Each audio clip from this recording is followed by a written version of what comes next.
시간에 이어서 계속해서 그 사례를 통해서 각 방법에 대해서 분석을 해보도록 하겠습니다. 자, 일단 정률법이다라는 거는 매 연도 일정한 상각률을 사용해서 감가상각을 하는 방법이다. 그래서 매 연도 상각률이라는 게 주어져요. 시험 문제에서 우리가 고민할 문제는 아니고요. 요걸 사용해서 일정한 상각률을 사용해서 감가상각하는 방법이고요. 자, 얘네들 이제 정률법이랑 이중채납법 같은 경우에는 시작하는 건 똑같아요. 자, 취득가액에서 시작하거든요. 근데 얘네들은 잔존가액을 빼는 게 아니라 감가상각 누계액을 빼줘요. 그 다음에 여기다가 상각률, 상각률 여기서는 0.658로 주어졌죠. 요 매년 일정한 상각률을 계속해서 곱하는 방법이에요. 자, 그래서 지난 시간하고 똑같이 제가 여기다가 그 그림을 넣어놨는데요. 자, 지난 시간에 어떻게 했었어요? 일단 전체가 취득가액이었죠. 취득가액. 우리 예시는 800만원으로 계속 문제를 풀어봤고요. 그 다음에 여기는 잔존가액이죠. 잔존가액. 자, 금액은 50만원만큼 내용연수 다 지난 다음에 남아있을 것이다. 자, 그러면 바로 요 부분이 바로 요 부분이 감가상각의 대상이 되는 금액이라 그래서 감가상각 대상 금액이었죠. 감가상각 대상 금액 750만원. 취득가액에서 잔존가액 50만원 뺀 게 750만원이 감가상각 대상 금액이에요. 자, 얘네들은 이 감가상각 대상 금액을 잘 이렇게 배분하는 그런 방법이 아니고요. 그냥 이 공식에 따라서 쭉 계산을 하시면 돼요. 자, 근데 미리 말씀드리지만 정률법이랑 이중채납법은 공식이 뭐가 들어가요? 감가상각 누계액이 들어가죠. 여러분들이 아마 시험장에서는 이중채납법은 안 나올 것 같은데 정률법을 만약에 여러분들이 맞닥뜨렸다 그러면은 만약에 뭐 3년차 때 감가상각비를 계산해봐라 그러면은 3년차만 계산할 수가 없어요. 절대로 1년차부터 시작해가지고 1년차 2년차 계산 다 한 다음에 마지막으로 3년차 계산을 해야겠죠. 왜냐? 감가상각 누계액이라는 걸 알아야 되기 때문에 전기까지 감가상각 한 게 얼마인지를 미리 알아야겠죠. 그런 조금 귀찮음이 있긴 하다. 자, 그래서 제가 미리 계산을 다 해놨는데요. 자, 제가 요 그림을 그린 이유는 얘네들은 요 그림하고 맞지 않는다라는 거를 알려드리려고 굳이 그려본 거예요. 자, 감가상각비. 자, 첫 번째 연도는 800만원 취득가액 빼기 감가상각 누계액은 없겠죠. 첫 해니까 곱하기 658 하시면은 야, 500 얼마가 되네요? 절반도 넘죠, 지금. 훨씬 넘게 첫 번째 해는 자, 500 264000 네, 이렇게 해가지고 감가상각비가 잘 계산이 됐죠. 그 다음에 두 번째 연도로 넘어가면은 자, 취득가액에서 이때는 이제 감가상각 누계액이 생겼죠. 그죠? 한 번 감가상각 했기 때문에 그 작년 감가상각비가 바로 누계액 자체가 되는 거죠. 빼고 곱하기 일정한 상각률 곱해지면은 180만 288원. 자, 1800, 288 이런 식으로 계산이 됐어요. 자, 뭐 한 요 정도라고 그냥 가정을 하고 그림을 그려보겠습니다. 표현은 좀 계산이 다르게 되어 있죠. 이거 뭐예요? 자, 얘네들은 제가 원칙적인 그런 방법으로 한번 감가상각 누계액을 빼서 계산해 볼게요. 아시죠? 여기 감가상각 누계액을 빼서 계산하려고 하니까 자, 두 번째 작년까지 감가상각 누계액 한 개, 누계 한 개. 자, 7064 288 네. 자, 여기다가 상각률 곱해 볼게요. 0.658 해서 자, 이런 식으로 해가지고 만약에 계산을 한다 그러면은 자, 제가 계산기를 두드려 보니까 615 698.4 몇몇 이런 식으로 나와요. 어쨌든 소수점 띄워버리고 자, 여기다 요 금액을 넣으려고 보니까 지금 금액이 안 돼요. 왜? 작년까지 감가상각 누계액 한 개 700 얼마죠? 520 얼마랑 180 얼마. 그래서 누계액은 764,288원이었어요. 자, 근데 지금 감가상각 대상 금액은 750만원이 되기 때문에 우리가 어떤 방법을 사용하든지 감가상각 대상 금액만큼만 감가할 수가 있는 거거든요. 근데 요거를 요 나머지 면적을 한번 계산을 해볼게요. 나머지 면적. 자, 총 감가상각 대상 금액이 750만원이고요. 빼기. 자, 작년까지 감가상각 누계액을 빼면 되겠죠? 요 500 얼마랑 180 얼마의 합계 706만 4,288. 이렇게 해주니까 43만 5,712원. 네, 요런 식으로 계산이 됐어요. 그래서 마지막 연도 원래 원칙대로 감가상각 누계액을 차감해서 상각률 곱해서 계산한 게 너무 크죠? 이거 들어갈 수가 없어요. 여기 마지막 연도 때는 첫 번째 해에 감가상각하고 두 번째 해에 한 번 더 하고, 마지막 연도 때는 어쩔 수 없이 원칙대로 계산하는 게 아니라 요 금액으로 하게 되는 것이죠. 그래서 어쨌든 마지막 연도에 감가상각 누계액은 전체 금액은 750만원으로 딱 떨어질 수밖에 없다는 거, 그걸 보여드리기 위해서 제가 이 그림을 굳이 그려봤고요. 네. 자, 이중체감법으로 넘어가 보도록 하겠습니다. 자, 여기서는 굳이 제가 네모 박스를 넣어놓진 않았어요. 왜? 이젠 안 된다는 거를 알았기 때문에 굳이 다시 설명할 필요가 없게 된 것이다 라는 얘기다. 됐죠?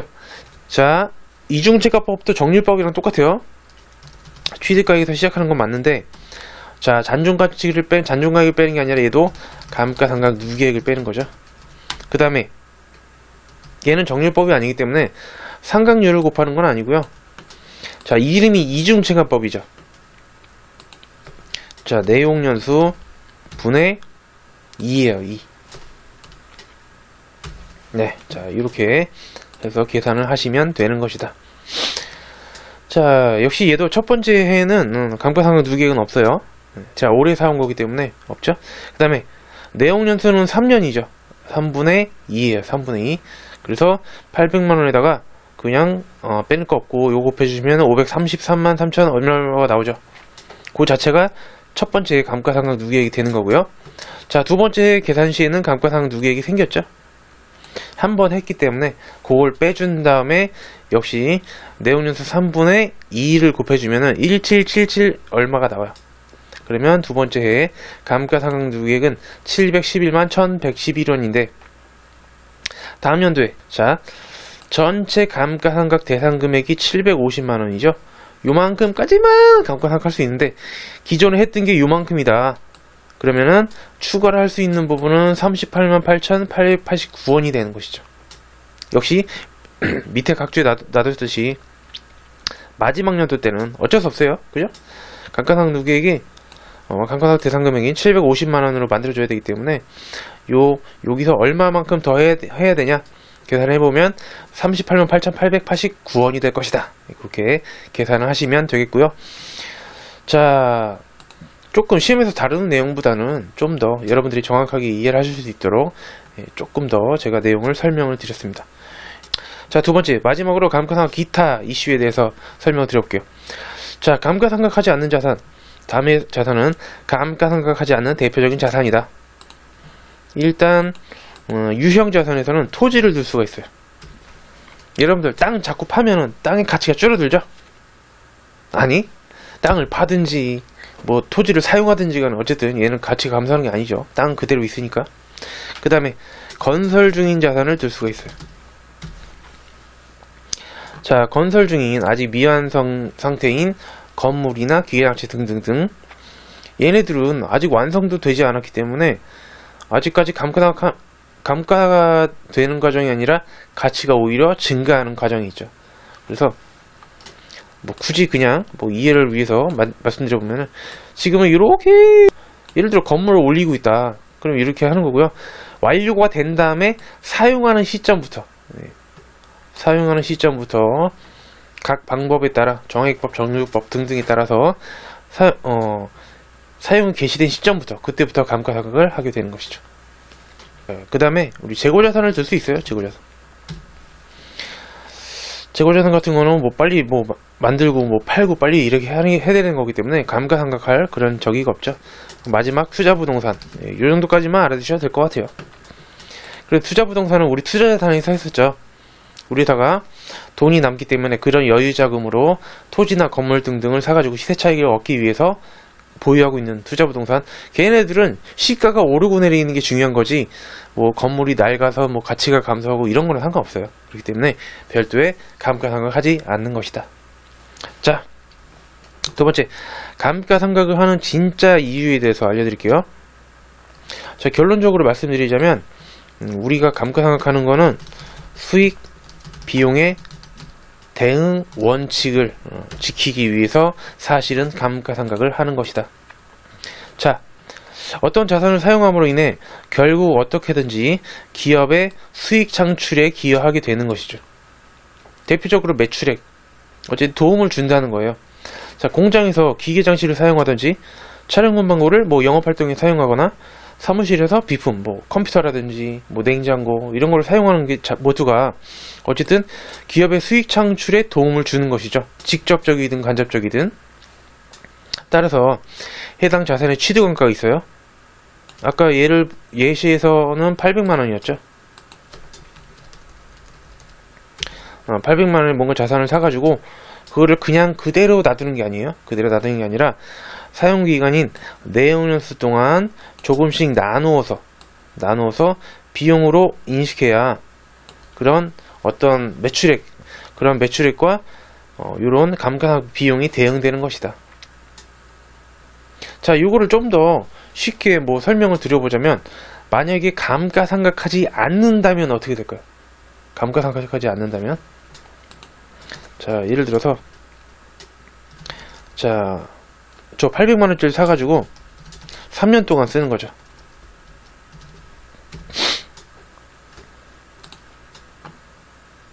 자, 이렇게 매 연도별 이렇게 있는데요. 일단 매출액을 적어볼게요. 매출액. 가정상 뭐 매년 뭐 1000만원씩 버는 회사라고 치자.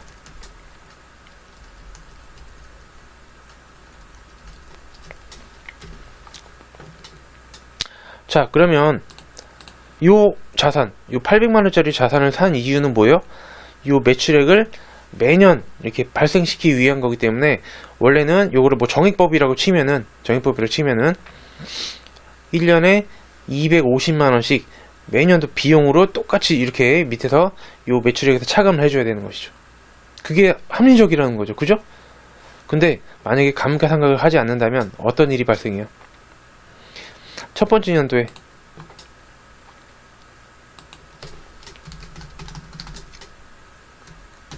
자, 감가상각하지 않는다면 첫 번째 연도에 회계 처리 없어요. 별도 비용 처리할 거 없어요. 두 번째 연도도 비용 처리할 거 없어요. 마지막 연도에 뭐가 발생해요?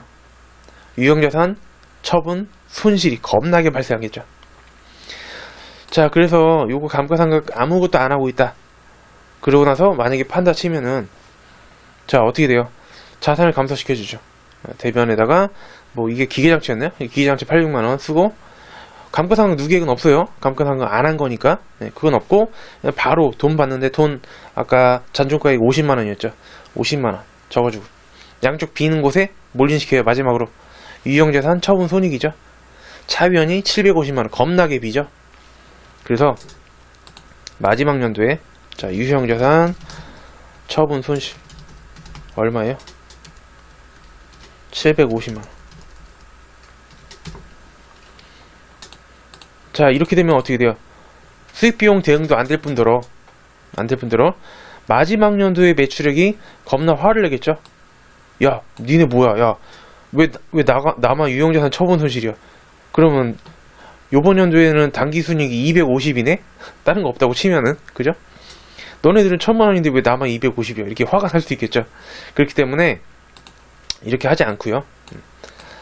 각 연도 매출액과 거기 기여하기 위해서 자산을 사용하는 거기 때문에 매년도 250만원, 여기도 250만원씩 이렇게 나누어서 감가상각비라는 비용을 차감을 해주는 게 공평하다는 것이죠. 합리적인 방법이죠. 자, 세 번째, 마지막, 기중에 취득하거나 처분하는 경우가 있을 수가 있죠. 뭐 항상 1월 1일에만 물건 사오라는 법 없잖아요. 그죠? 자, 기중 취득의 경우 해당 자산은 사용한 기간만큼만 감가상각하는 게 무조건 핵심 포인트예요. 사용도 안 했는데 감가상각까지 할 수는 없어요. 그죠? 사용을 해야 뭔가 가치가 감소할 거 아니에요? 자, 예를 들어 4월 1일 비품을 50만원에 겁나 취득하였다. 감가상각비를 계산하시오. 감가상각 정액법 잔존가액 빵이고요. 내용연수는 5년으로 일단 겁나 가정하자. 그러면 4월 1일날 이 자산을 취득했기 때문에 기초부터 4월 1일까지는 감가상각이 없어요. 왜? 자산 자체가 없었죠. 그래서 4월 1일부터 기말까지만 요때만 겁나 감가상각을 해주시면 되는 것이다 라는 얘기다. 자, 이게 몇 개월이냐?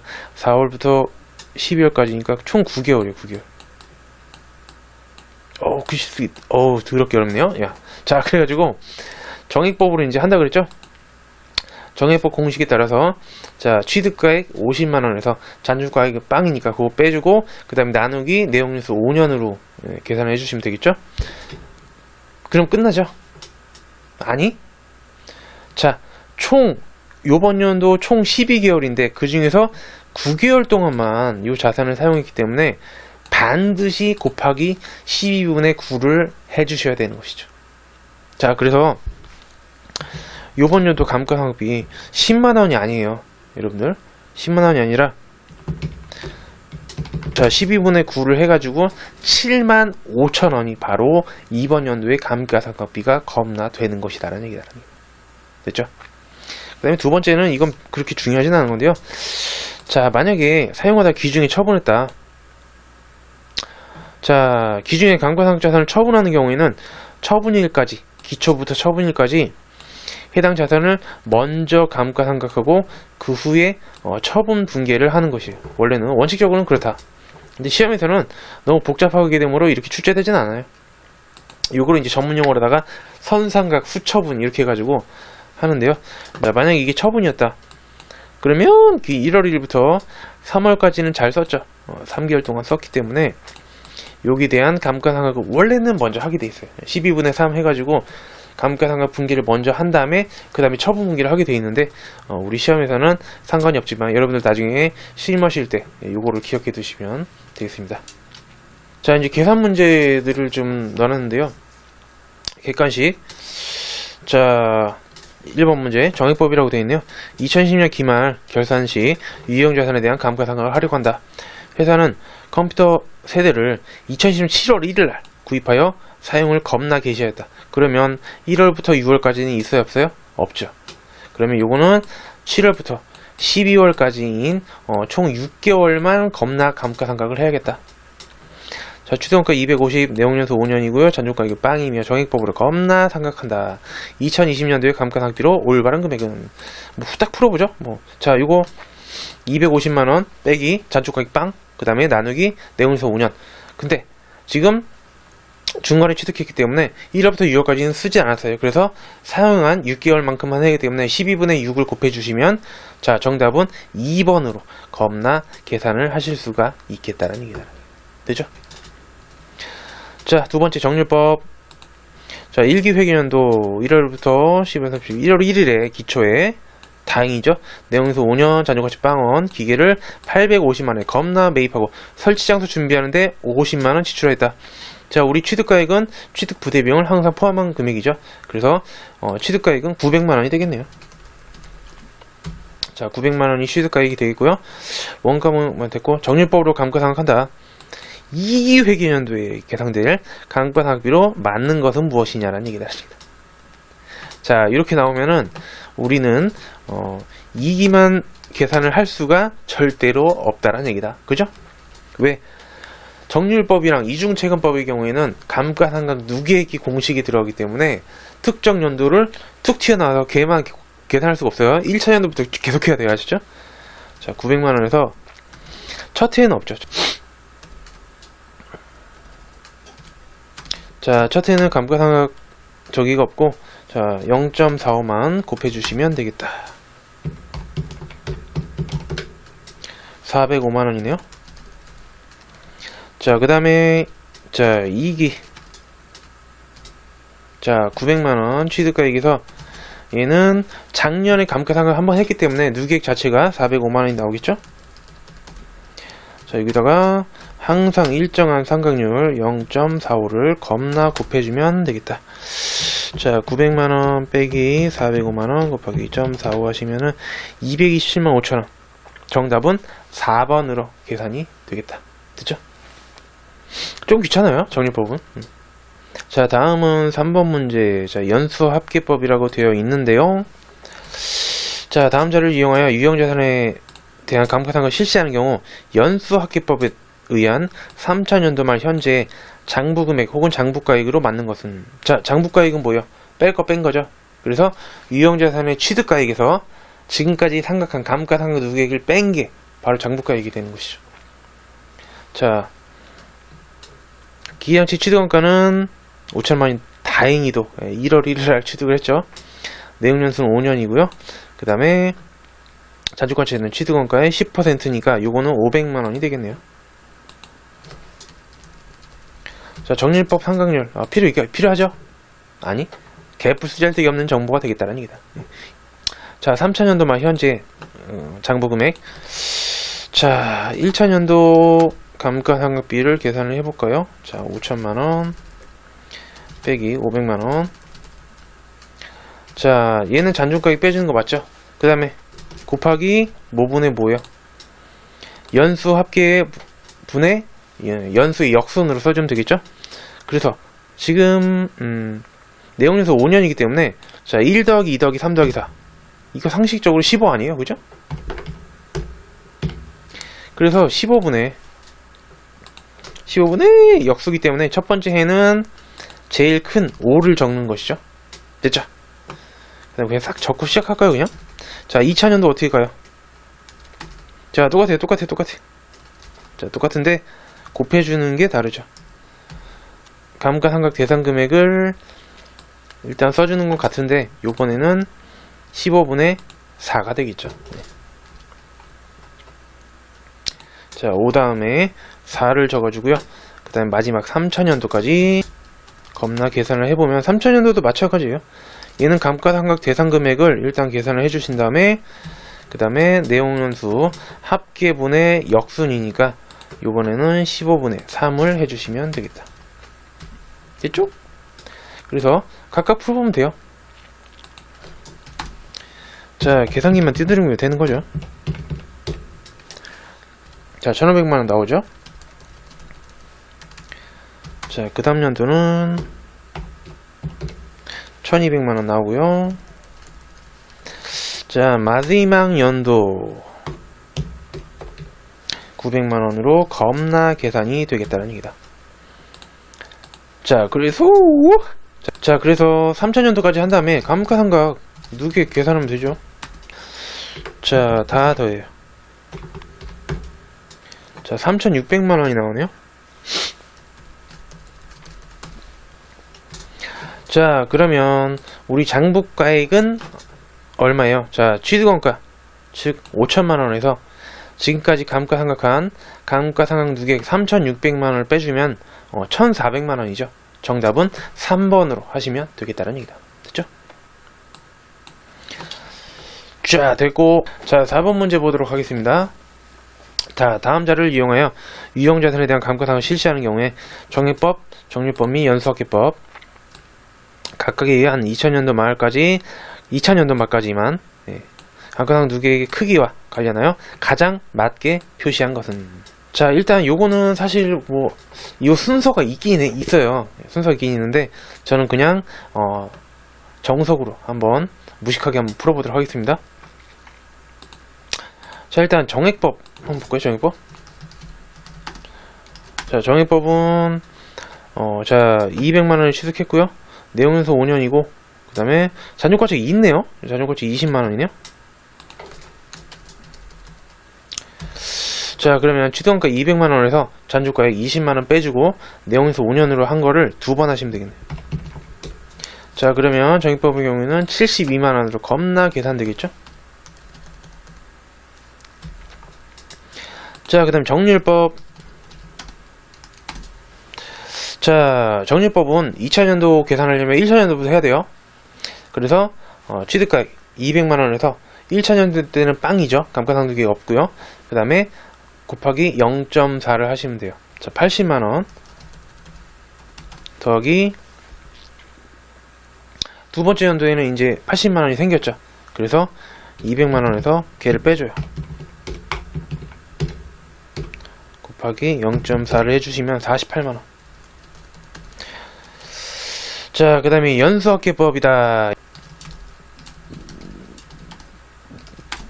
자, 연수합계법은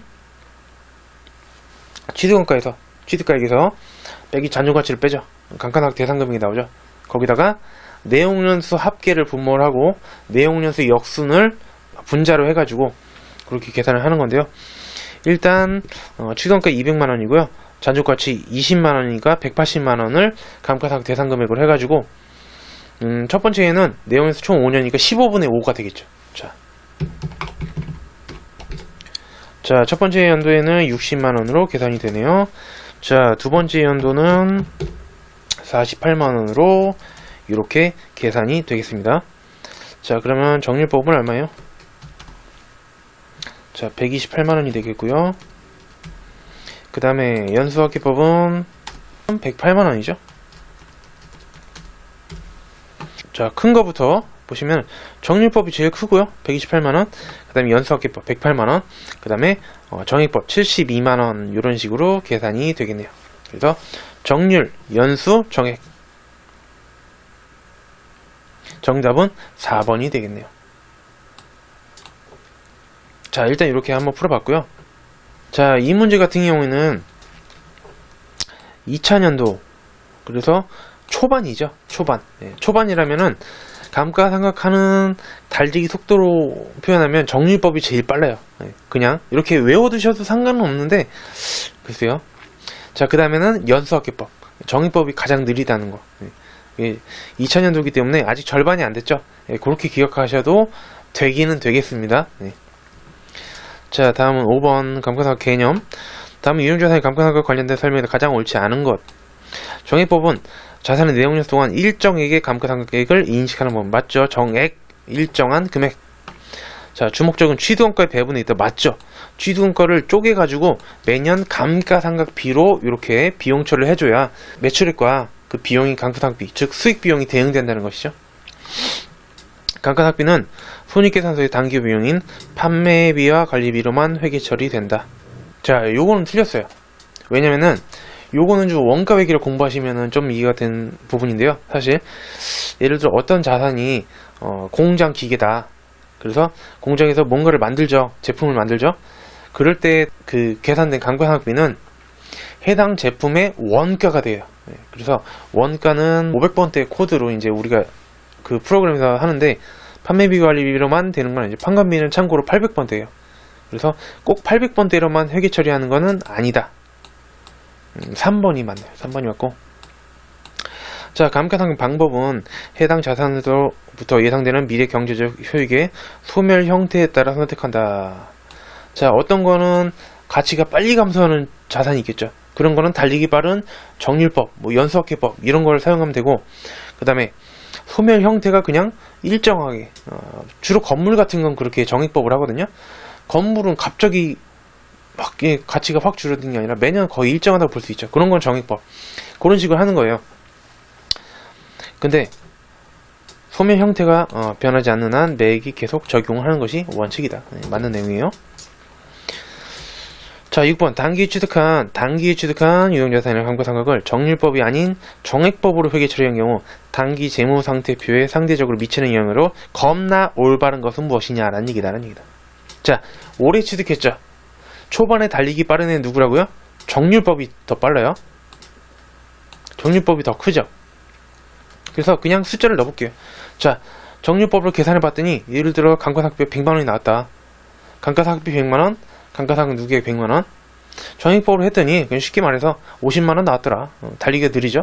감가상각비 50만원, 감가상각 누계액도 50만원 이렇게 되겠죠. 자, 걔네들을 비교를 해보면 자, 자산의 과소계상 정액법으로 하면 적게 계상이 되기 때문에 자산으로 내려가면은 자산이 적게 차감되겠죠. 그래서 자산은 과대가 되는 거고요. 단기순이익의 과대계상 요게 맞죠. 원래 100만원만큼 감가상각비를 잡아줘야 되는데 비용을 적게 차감하기 때문에 당기순이익은 과대하게 되는 것이다. 두 번째고요. 부채는 영향이 없어요. 그다음에 비용도 과소가 되는 것이죠. 정답은 2번이고요. 자, 마지막 7번 문제. 다음의 감가상각에 대한 설명으로 옳지 않은 것은 정액법의 경우 금액이 정해져 있으므로 매년 상각액은 매년 일정하다. 맞죠? 정률법은 상각률이 정해져 있죠. 얘는 상각액은 매년 일정하다? 아니, 매년 바뀌죠. 네. 숫자도 좀 지저분하고요. 그죠? 연수학기법의 경우 내용연수를 역순으로 적용하므로 상각액은 매년 감소한다. 맞죠? 그래서 5년이면 5, 4, 3, 2, 1 뭐 이런 식으로 계속 떨어지는 거 아니에요? 그죠?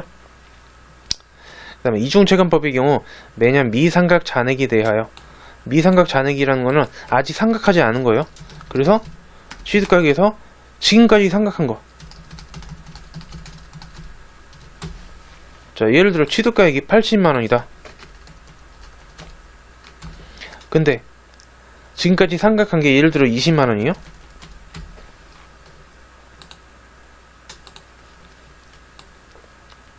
자, 그럼 어떻게 돼요? 요 전체가 80만원인데